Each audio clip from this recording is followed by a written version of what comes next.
Hey everybody, it's Thomas. It's Blood Bowl League of Blood Bowl time. We're in Season 3, in case you missed the other two videos that I put out in this playlist. But we're doing things about the recap and all that fun stuff. What happened this week? What's going to happen next week? You know the deal. We're going to start things off with team review for what's happening with me, because it's my video. I'm going to do it. Had a game against Mark this past week, and I did pretty okay. Walked away with 11 total SPP, which isn't too bad. Got a 1 fan factor and got 50k, which is pretty good. Not quite what I'd hoped for. I'd hoped to do a lot better, but did get a apothecary out of the deal, so I'm feeling pretty good about the no injuries plus apothecary. Let's take a look at the game. In case you have not yet watched it or don't know where to watch it for some reason, it'll be up here linked with all the other videos that were recorded this week. I had a couple that were recorded, so that's exciting. But yeah, we had one failed game here, but this game was actually played. I ate a badly hurt. I dished out a badly hurt. There we go. I got KO'd a bunch, as you can see. Mark, how can I describe this game? Mark had a much stronger drive early on, and then turn 8 I was able to elf bullshit out, and then I made some kind of sloppy plays in the second half, and ended up getting an intercepted ball, which basically cost me the game. What can you do? So, Mark ended up with a good amount of SPP here. 5, 8, 10, 12. One more than me, actually. Yeah, like I said, I got 50k. I'm pretty happy with how this game went. Like I said, I wish I could have done better. I feel like I could have won had I played a little safer, a little smarter. But it also could have gone much worse, like this first game did, before my internet crashed and bad things happened. But yeah, I'm in a pretty good spot now in terms of what to do. No level ups because I didn't get my SPP on the same person, but I'll for sure have a level up on this lineman, assuming, or linewoman, I guess, because it's Nan, the hitchhiker, because I can do the old throw to the thrower thing, which I intend to do. That'll give me kick, which I'm pretty excited to get, unless this was doubles, and at which point it'll be guard. But I'm getting way ahead of myself. This catcher will probably get another touchdown if I have anything to say about it. This thrower, probably nothing here, but we'll see what happens. The nice part about the elf team, I don't know if I mentioned this when I was talking about the team to begin with, is that it's really easy to farm SPP on people that get MVP. So, not the end of the world. Spent all of my money in terms of what I'm looking to do next week. Keep my players alive, which is pretty good. We'll get into that, but also looking for future development will be probably getting more catchers. The more catchers I can get, the better, essentially. So that's the plan there. Let's take a look at the Mark side of things. Like I said, Mark actually ended up with more SPP than me because one of his SPP that wasn't the injury touchdown MVP was from an interception and not a throw. Did pretty good though. 2 injuries here, interception and an injury on 2 Tomb Guardians. That's very, very good.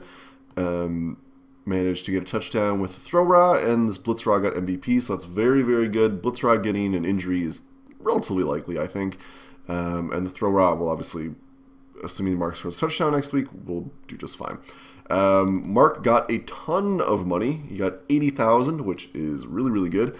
The 80,000 puts him to a total of 100, as you can see here, plus his 1 fan factor, whatever. But nice part is he doesn't have to buy anybody because he started with all the positionals, so he's just saving up for a reroll, which he's almost certain to get next week. If he wins, for sure he'll get it. Well, almost for sure he'll get it, but yeah. Very good spot in terms of where the team is. I didn't take anybody out, which is pretty good.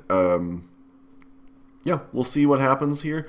The problem with the Camry team is, as always, the throw raws are really the only ones that are likely to score touchdowns. The blitz raws certainly can because they're fast, and certainly the skeletons could, I guess, and certainly the Tomb Guardians could get a touchback or something, but this is pretty good. I mean, getting 12 SPP isn't the best, but it's not too bad either. So we'll see what happens. We can look at that and we get into the preview. Let's look at the other matches here. This match was recorded here. This was a human versus dwarf match, which had a lot of problems happening. As you can see, they tried a couple times here. But this game was very, very good. It is recorded and will be up here, or we'll record it. And like I said, it's an awesome game. You can kind of see from the statistics, Sid threw his little heart out, 2 passes, 2 catches, 1 touchdown, 1 casualty, 1 MVP. This is really impressive to me. Level 1 human team, especially with the kind of unorthodox composition that Sid has, versus a fairly standard dwarf team. Only sustained 5 KOs and 1 casualty, none of which were permanent injuries. is fantastic. And the fact that he was able to dish some pain out in return is awesome. A lot more running, a lot more passing. I think this game could have been different if Sid's thrower had been a little more cooperative in the first half. First half was basically...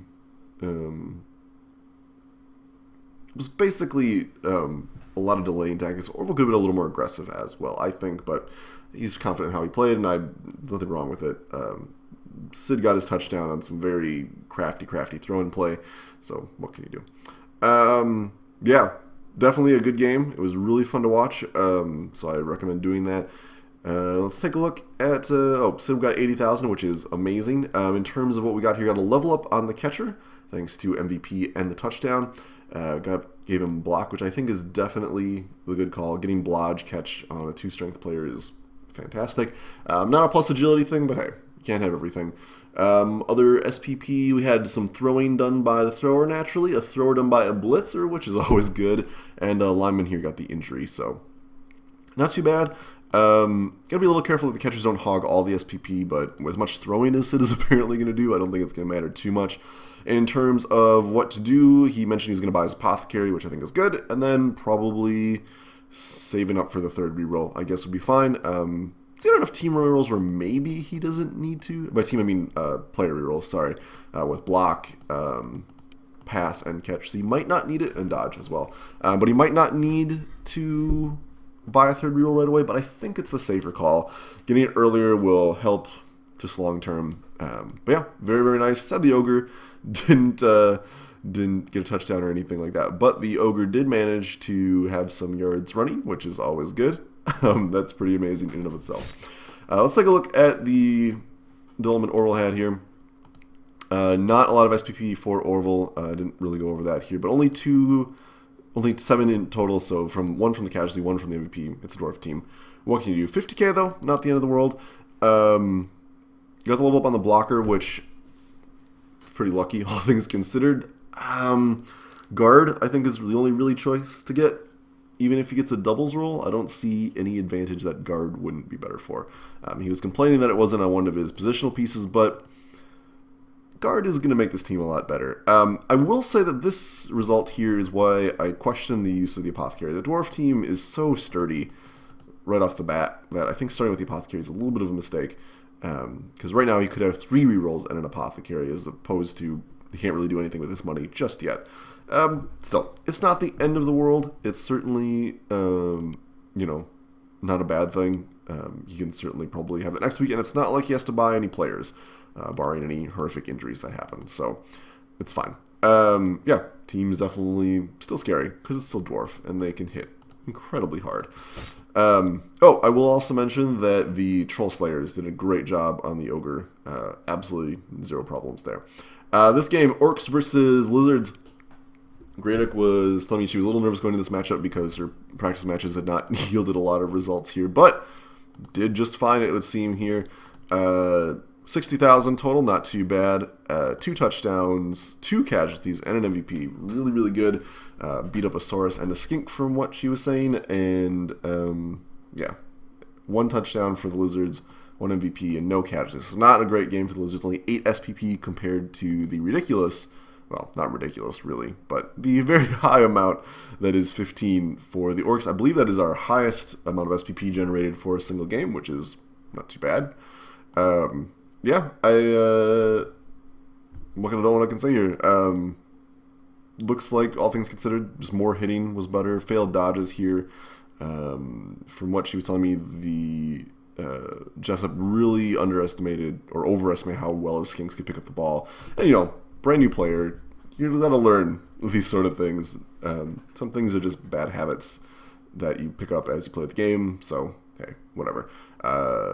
So, not too bad. 4 casualties saying, though, clearly this is a GFI fail and a dodge fail from the tackle. So, not the funnest, but still, good deal for the Orcs. Again, 60k. No particular player leveled up. It's a little, I didn't think about this before, but it's kind of funny that that Gradick's team is hogging SPP once again. No level ups, though, which is fine. 70k should almost certainly be an apothecary. Not 100% necessary. I mean, this team is almost more sturdy than the dwarf team with all of the 9. In principle, could pick up a second thrower instead.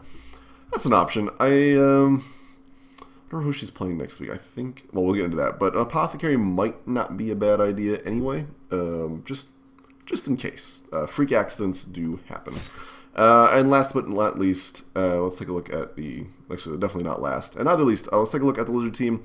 Like I said, only walked away with not a lot of SPP, and 50k though, not the end of the world there.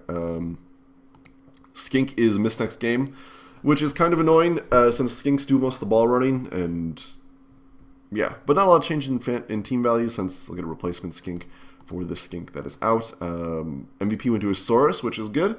At least for him, this means he's one injury away from getting to level 2, which will be great. More block on these idiots will be great for Jessup. Skink getting the touchdown, not a huge surprise there. In terms of what to do with the money, I think an Apothecary is definitely on the agenda. The Sauruses are really important to keep alive, and the Skinks are stunty and armor value 7 and strength 2. They are going to get hurt. You might as well be able to protect them as best you can. Then we will get to the last matchup of the week, which was Chaos versus Skaven. I expect a lot of this, but not a lot happened because it was a forced tie. 50k for Andrew here. Both of which ended up on a Beastman, which is really good. This will actually make his week 2 game a lot easier, since presumably this Beastman will get extra arms. I know a lot of people say get sure hands if you're your ball carrier Beastman, which I think is definitely a good call in a lot of situations, but I think given how short this league is, extra arms, and there's some other factors as well, but extra arms is the way to go. Not only do you get the extra pickup bonus, which is only like 2%, I think, worse chance of picking up than than just a straight sure hands 3 agility.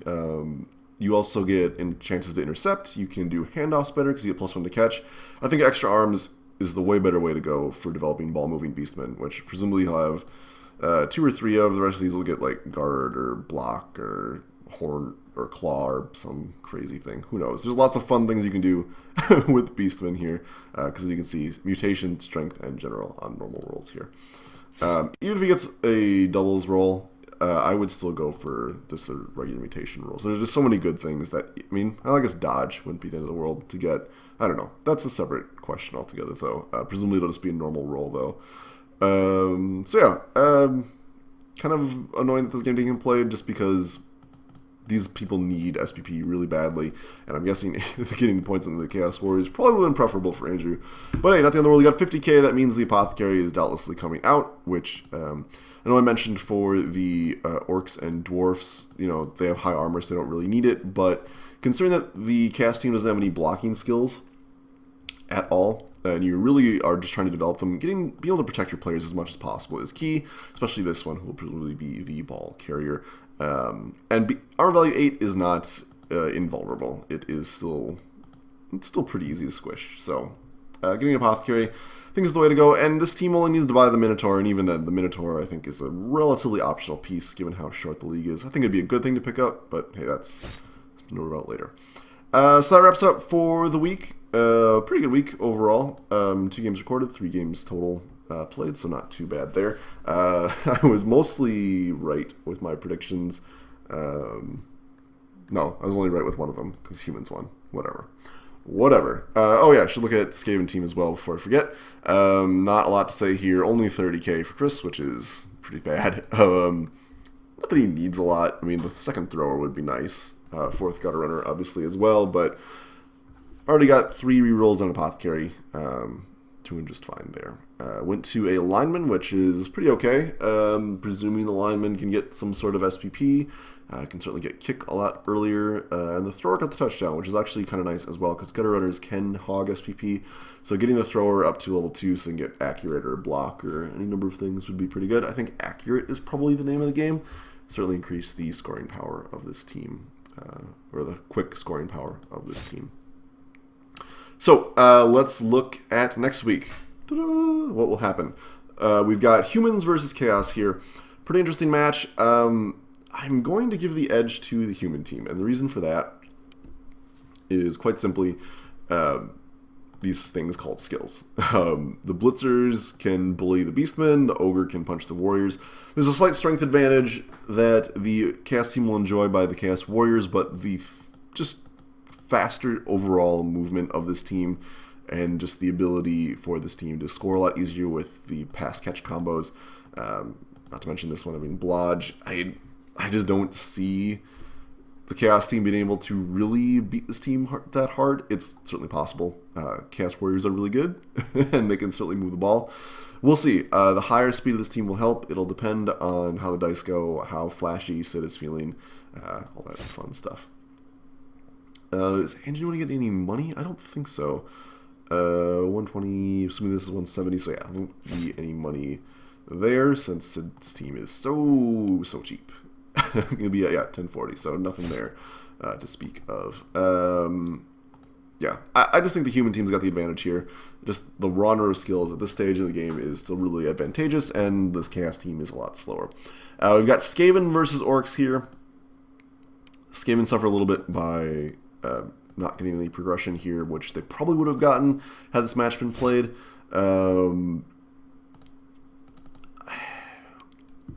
So the difference here is the Orc team will enjoy a lot of extra punching power against the Skaven team. The Blitzers are pretty good at hitting things with dodge, and Black Orcs can bully everybody on that team pretty easily, which will help prevent any kind of caging or ball stalling or anything like that. So what it's really going to come down to is how quickly Chris can move the ball around, how well he can get the ball out of the Orcs, all that fun stuff. This team's obviously ridiculous high amount of speed compared to the Orcs. I mean, everyone on this team is at least 1 point faster than the fastest Orc player. I think it's, no question, going to be an issue where if this team can get away from the Orcs, there's not a lot the Orcs can do, especially if the Orcs can get pushed and pulled in various ways. Should be an interesting match. Again, this one's going to be recorded, so we'll decide about that, but I'm going to go ahead and give a slight edge to the Skaven team. I think the Orcs can do a lot of hitting and definitely will probably get some injuries out of the team, but just the sheer scoring power of Gutter Runners at this stage of the game with no tackle on the Orc team means that Skaven should have the advantage here. So I think Skaven will definitely have the win here. This should be a really interesting match. Lizards versus Khemri. Both these teams are reliant on really above average amounts of strength on a lot of number of people, and not a lot of skills to start out with. The difference is the Lizard team is very, very fast. Also, very few ball handling options. Should mention that as well. Tough to say. Mark not getting any level ups here is pretty tough. No real team change whatsoever beyond the one fan factor. We'll see. The Blitz Raz will probably do a lot of work. The Throw Raz will probably end up doing a lot of work. I think the Tomb Guardians being able to punch the Sauruses will be a big advantage. Mark will be very slow, very methodical, which can play into the hands of the very fast Lizards team. I mean, if a skink gets a ball, it's gone. I mean, there's not a lot, barring unlucky dodge dices, that Mark will be able to do to stop a skink from getting away and getting very far away. Like I said, I think this matchup will be really, really interesting. The Khemri team is fairly slow, but not necessarily dwarf slow, and they're certainly a lot stronger than this team is. Yeah, this is 6 strength 4 things, but that's not that much better than 4 strength 5 pieces, and no skills is still a disadvantage. So we'll see. I'm interested to see how this game will be going. Naturally, Mark will be recording, hopefully, so we'll be able to see what happens in this game. Boy, I really don't feel comfortable picking a winner here. Lizards will be at, somebody buys the Apothecary, 1050. Mark isn't buying anything, so 990. Oh, Mark will actually be able to get a Babe, so we'll be interested. I'm going to give a slight edge to Mark. Reason for that is Mark is obviously a lot more experienced than Jessup. I think Mark can definitely push the advantage that his Tomb Guardians have over the Sauruses. We'll see. Or Saurai. I'm not really sure which one is the best one there. We'll see. This game should be interesting. I'm excited to watch. But I think Mark's better experience overall will be the advantage here. So a tie is possible. Lizards could definitely win because, again, skinks are fast little bastards. But I'm going to give the advantage to Mark's greater experience and better understanding of the rule set. Some things like that matter. Playing 2 seasons over playing none is definitely an advantage. And then last but not least, we have me versus Dwarves. So Orville here got a level up, which is probably going to be guard, which makes this a lot harder for me. But everybody being 3 strength is actually pretty good for me. Reason I say that is that's my neck of the woods, and it's a lot easier for me to get bullshit 1-die blocks with elves when they also have 3 strength. So, we'll see. I'm going to have to rely a lot on elf bullshit to get the job done this week. Let's see, I have 1060, or will be at 1020, so okay, no money given there, luckily. Dwarves are still really hard to deal with, and they have all this block. So, we'll see. I feel like I can definitely score around this team. I don't think that's the problem. I think if I'm on offense, I think I can get the touchdown. No question about it. It's still an elf team. And I still have 2 catchers. So, I think I can definitely get the touchdown. Getting the ball away from him will be interesting. It'll be very dependent on things like weather, kickoff conditions, team setups, how lucky I get with my dice, how lucky he gets with his dice. I'm going to give the advantage to me just because I think I can outscore him, and I feel pretty confident in my ability to get the ball away from Orville. We'll see. This could be a pretty close game. I would like to win the game, but we'll see. Sometimes bad things happen when you have 7 armor value on all your chumps. Many linemen will probably get hurt in this matchup, but Nan the Hitchhiker will hopefully be kept alive in all of that. And I got an Apothecary. So, we'll see. So, quick recap. I think humans will win. I think Skaven will win. I think Khemri will win. And I think that I will win. We'll see. As always, things could change. Quick peek at the rankings here. The 2 winners are obviously at the top and 2 losers at the bottom. The morass of tied games in the middle here. Not a lot to see at this point. But, you know, nice little perusal of how things will be. Not that this is any indicator of how anything will be beyond separating out into pools later, but hey, fun to look. Anything for the Hall of Fame, really? Sure, we can look at Hall of Fame. Most experience goes to this catcher right now. Not a lot of touchdowns to speak of. What else we got here? Best throwing. Yes, I'm on this list. 2 throws from Sid Steve, no surprise there. Best interception, we got one already. The season of much throwing. I hope to see a lot more numbers on this list. Most violent player. No one got more than 1 injury. A little surprised by that. I thought someone would get 2, but hey, what can you do? Best running is on an orc team, which is kind of funny. And then a Khemri team, which is kind of indicative of the holding the ball and walking away. And actually, not too surprising to see that that Sid and I are on this list at all. We're actually on this list twice, just like everybody else on this one. Just because we passed the ball, so it's not. Wouldn't be surprised if we move more down. I'm surprised I moved this much with the thrower. But lots of short drives, it would appear. So yeah, pretty interesting there overall. Best throwing, yes, I throw farthest. Hooray for 4 agility, I guess. Although technically Sid threw the same amount combined together, so not too bad. Oh no, this is a throw from the dwarf team. What? Now I'm just confused. Let's go back here. Best throwing. What? Oh, must be a failed throw. That's confusing. I thought that Sid threw with 2 players. Okay, whatever. That's alright. Whatever, Blood Bowl. Survivors always means nothing. No deaths. It's not too bad. 2 catches from the same guy, and 1 catch from my catcher as well. So we'll see how this develops as the week goes on. Woo! It's fun to start a new league. It's fun to start a new season. Yeah, I'm pretty excited. Thanks for watching, everybody. I'm rambling now. I'll talk to you guys later.